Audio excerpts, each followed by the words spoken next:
आज की प्रेस वार्ता दो प्रमुख मुद्दों पर है। पहला तो ये कि 3 बार के निर्वाचित मुख्यमंत्री अरविंद केजरीवाल जी के साथ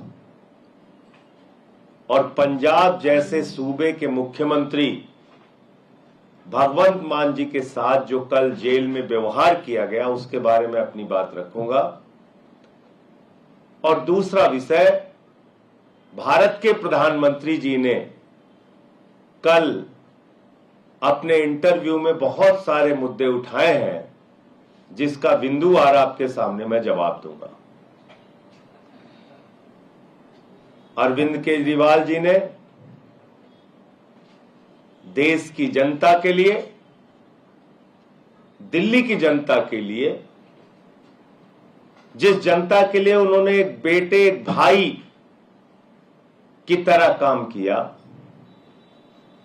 उस जनता के लिए एक संदेश भेजा है कि मेरा नाम अरविंद केजरीवाल है और मैं आतंकवादी नहीं हूं। मेरा नाम अरविंद केजरीवाल है और मैं आतंकवादी नहीं हूं। ऐसा व्यवहार आप अरविंद केजरीवाल जी के साथ कर रहे हैं, आतंकवादियों जैसा। आपको शर्म नहीं आती? प्रधानमंत्री जी अपनी दुर्भावना में इस कदर अपनी नफरत में आप आगे बढ़ चुके हैं कि उनके परिवार से, उनकी पत्नी से उनकी मुलाकात बीच में शीशे की दीवार खड़ी करके आप करते हैं।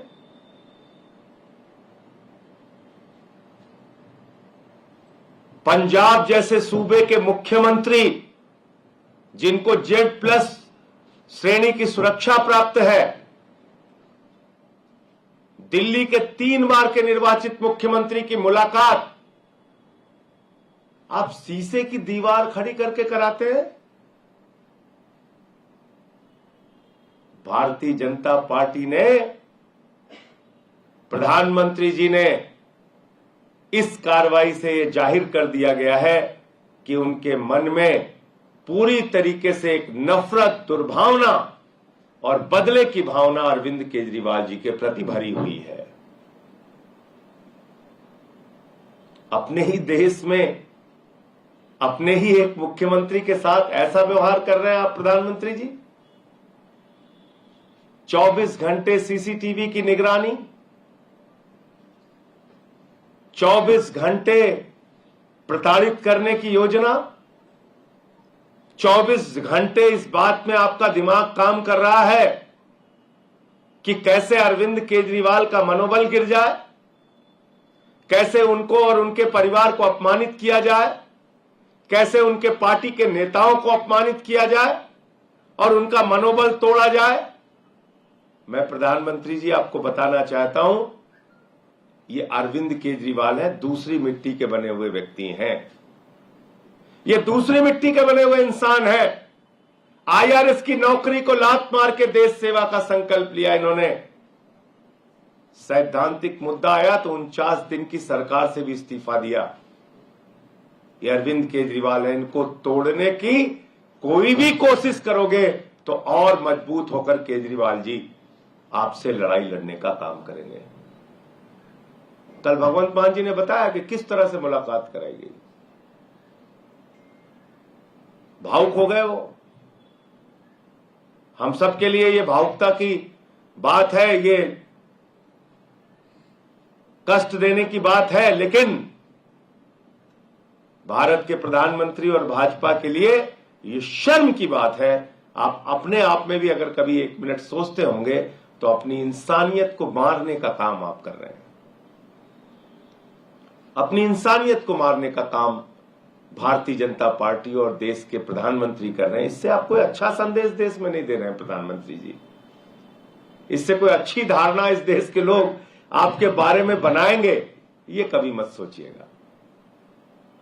तो इसलिए जो कुछ जेल में केजरीवाल जी के साथ हो रहा है, आम आदमी पार्टी उसकी भर्त्सना करती है और ये कृत्य हिटलर शाही का कृत्य है, तानाशाही का कृत्य है और केजरीवाल जी को तोड़ने की मंशा है। लेकिन केजरीवाल टूटेगा नहीं, केजरीवाल झुकेगा नहीं, केजरीवाल लड़ा है, केजरीवाल लड़ेगा और दिल्ली की जनता के लिए काम करते रहे हैं, काम करते रहेंगे। अब दूसरा विषय, कल भारत के प्रधानमंत्री आदरणीय नरेंद्र मोदी जी ने एक इंटरव्यू दिया, काफी विस्तार से इंटरव्यू दिया। लेकिन उस इंटरव्यू में जो सबसे ज्यादा हैरान करने वाली बात थी, जो सबसे ज्यादा चौंकाने वाली बात थी कि भारत की आजादी के बाद देश का एक प्रधानमंत्री आजादी के बाद के हुए सबसे बड़े महाघोटाले को खुलेआम डिफेंड कर रहा है। भारत के प्रधानमंत्री इलेक्टोरल बॉन्ड के द्वारा भारतीय जनता पार्टी के द्वारा ली गई रिश्वत को, इलेक्टोरल बॉन्ड के महाघोटाले को, जिसमें सर से लेकर पांव तक भारतीय जनता पार्टी डूबी हुई है, उस घोटाले और उस भ्रष्टाचार को देश के प्रधानमंत्री डिफेंड कर रहे हैं। देश के प्रधानमंत्री उसके पक्ष में खड़े हो गए। इलेक्टोरल बॉन्ड पे किसने निर्णय दिया? इलेक्टोरल बॉन्ड को किसने अनकॉन्स्टिट्यूशनल कहा? इलेक्टोरल बॉन्ड को किसने अवैध कहा? किसी पॉलिटिकल पार्टी में ने नहीं कहा प्रधानमंत्री जी। भारत के सर्वोच्च न्यायालय के 5 जजों की खंडपीठ ने कहा, सर्वोच्च न्यायालय के 5 जजों की खंडपीठ ने कहा कि इलेक्टोरल बॉन्ड असंवैधानिक है और अवैध है। आपने सुप्रीम कोर्ट का भी अपमान किया। भारत के प्रधानमंत्री को देश के सुप्रीम कोर्ट से माफी मांगनी चाहिए। भारत के प्रधानमंत्री को सुप्रीम कोर्ट के फैसले की आलोचना करने के लिए और इलेक्टोरल बॉन्ड के भारतीय जनता पार्टी के भ्रष्टाचार को डिफेंड करने के लिए इस देश की जनता से माफी मांगनी चाहिए। खुलेआम आपकी पार्टी ने रिश्वत लिया। 3 बार आपने प्रयास किया कि यह घोटाला खुलने ना पाए। वो तो धन्यवाद है सर्वोच्च न्यायालय का कि उन्होंने कहा नहीं, देश के सामने जाहिर करो किस कंपनी ने तुम्हें कितना पैसा, कितना रिश्वत, कितना घोटाले का रकम आपको दिया है। और जब पता चला तो देश के सामने पूरा सच बीजेपी का आया। इस देश की आजादी के बाद मैं बार बार कहता हूं, देश की सबसे भ्रष्ट पार्टी का नाम है भारतीय जनता पार्टी। देश की सबसे भ्रष्ट सरकार का नाम है बीजेपी सरकार। और यह तो प्रमाणित हो गया। खुद प्रधानमंत्री डिफेंड कर रहे हैं, इलेक्टोरल बॉन्ड को डिफेंड कर रहे हैं, सुप्रीम कोर्ट के ऑर्डर के खिलाफ बोल रहे हैं प्रधानमंत्री। यह हैरान करने वाली बात है। और कैमरे पे प्रधानमंत्री झूठ बोल रहे हैं। हालांकि झूठ बोलने में बीजेपी को महारत है, इसमें मुझे कोई आश्चर्य नहीं है। उनकी पार्टी का नाम ही है भारतीय झूठा पार्टी। लेकिन आप देखिए, प्रधानमंत्री कह रहे हैं अरे हमें तो इतना ही पैसा मिला, उतना ही पैसा मिला। नहीं मान्यवर, आपकी अकेली पार्टी को 65% धन मिला है। 65% इलेक्टोरल बॉन्ड की 65% रिश्वत अकेले बीजेपी को मिली है। इलेक्टोरल बॉन्ड के जरिए 65% इलेक्टोरल बॉन्ड के जरिए 65% की धनराशि, रिश्वत की रकम अकेले भारतीय जनता पार्टी को मिली है। और आपका तो मनी ट्रेल भी पकड़ लिया गया। शराब घोटाले के मुख्य घोटालेबाज शरद रेड्डी से 60 करोड़ रुपए भारतीय जनता पार्टी ने लिया है। शराब घोटाले में तो आप शामिल है प्रधानमंत्री जी, आपकी पार्टी शामिल है। रिश्वत तो आप लोगों ने ली है। और इतनी सारी कंपनियों के डिटेल आ गए, अब भी आप बेशर्मी से डिफेंड कर रहे हैं। आज कंपनी से आप रिश्वत ले रहे हैं, कल आप उसको ठेका दे रहे हैं, आज रिश्वत ले रहे हैं, कल ठेका दे रहे हैं, आज रिश्वत ले रहे हैं, कल ठेका दे रहे हैं, आज रिश्वत ले रहे हैं, 10 दिन बाद ठेका दे रहे हैं। ये संयोग है या दुर्योग है प्रधानमंत्री जी? ये संयोग है या दुर्योग है? ये संयोग है या रिश्वत का खेल है? ये संयोग है या भ्रष्टाचार का खुला खेल है? इस देश की जनता को बताइए।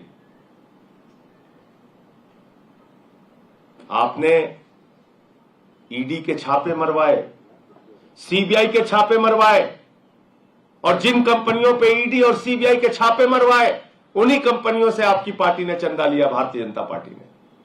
फिर भी आप बेशर्मी से उसको डिफेंड कर रहे हैं। कितने प्रमाण चाहिए ईडी को? कितने प्रमाण चाहिए सीबीआई को? कितने प्रमाण चाहिए जांच एजेंसियों को? अब तक भारतीय जनता पार्टी के नेताओं से पूछताछ क्यों नहीं हुई? इलेक्टोरल बॉन्ड देने वाली कंपनियों से पूछताछ क्यों नहीं हुई? इलेक्टोरल बॉन्ड देने वाली कंपनियों से क्यों नहीं यह जाना गया कि किस कारण से उन्होंने रिश्वत दी और कैसे उनको ठेका मिल गया बड़ा बड़ा? शरद रेड्डी तो गिरफ्तार था, फिर भी आपको 60 करोड़ रुपए चंदा दे दिया उसने। शराब घोटाले का मुख्य आरोपी था, और यह भी साबित कर दिया प्रधानमंत्री जी ने कि 10 साल में प्रधानमंत्री जी ने इस देश की जनता के लिए कोई काम नहीं किया। बेरोजगारी पे कुछ नहीं बोले प्रधानमंत्री जी। जिस बेरोजगारी से देश का युवा कराह रहा है, उस बेरोजगारी पे प्रधानमंत्री जी नहीं बोलते। महंगाई पर कुछ नहीं बोले प्रधानमंत्री जी।